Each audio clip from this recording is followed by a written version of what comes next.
So to work the core, it's important to do exercises that actually will address the muscles that wrap around the spine. A lot of people go, well, what is the core? So if you think of an apple has this outer shell, and then there's the deep apple core.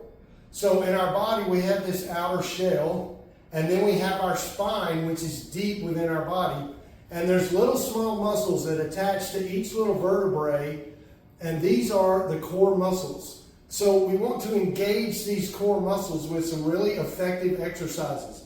This one's called the hollow drill. It's really good to address and build stability in those core muscles. Watch. So we lay on our back. There is a gap right here between and my low back. So I want to push my low back flat to the floor. So nothing is lifting, and I just want to roll my pelvis up toward my face. I am compressing my chest down to my pelvis and pushing down. So there's no gap between my low back and the floor. So you want to squeeze and compress, and I hold this for 5 to 8 up to 10 seconds. And then relax for 10 seconds. Squeeze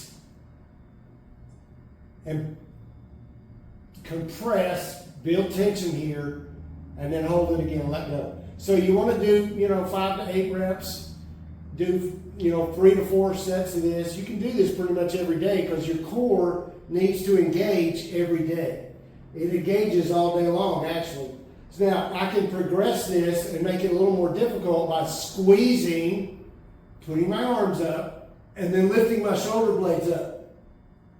There again, I would hold for 5 to 8 seconds. Squeeze, leave my shoulder blades flat, feet together, and just lift my feet a few inches.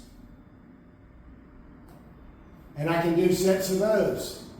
Then I can combine both ends and make myself look like, I guess, a banana. I'm going to squeeze and then lift.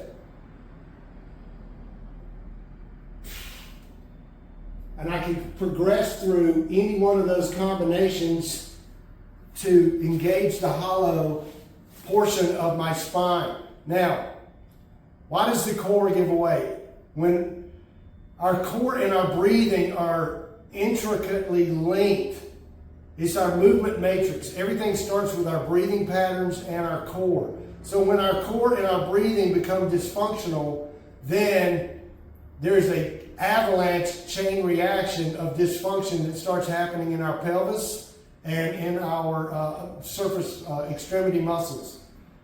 The core actually is in the pelvic bowl, throughout your pelvis, runs all the way up the spine to the neck, to the back of the skull. That's the core. So we can engage the core doing this hollow drill, and then there's other core exercises to maybe get the thoracic spine and the neck.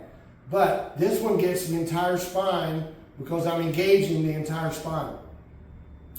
To build stability in the core helps us throughout the rest of the day, because the longer our core can maintain this stability throughout all of our movements, then we build the endurance and our core doesn't fatigue, because when the core fatigues, guess what has to take over?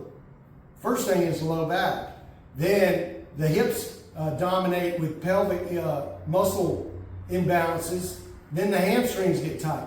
And then it's a chain reaction, like I said earlier, of all these muscles that get dysfunctional. So do the hollow drill. It's a good place to start. Throw in 3 or 4 sets every day, 5 to 8 second holds, rest for 5 to 8. Once you build that basic foundation, then you can start lifting one end, lifting the other end, lifting both ends. Give it a try. On another video, I'll show how to rock and roll with the core engagements. Now, planks are good also, but doing different kind of planks, elbow planks and bird dog planks, but start with a hollow drill and that'll get your core engaged.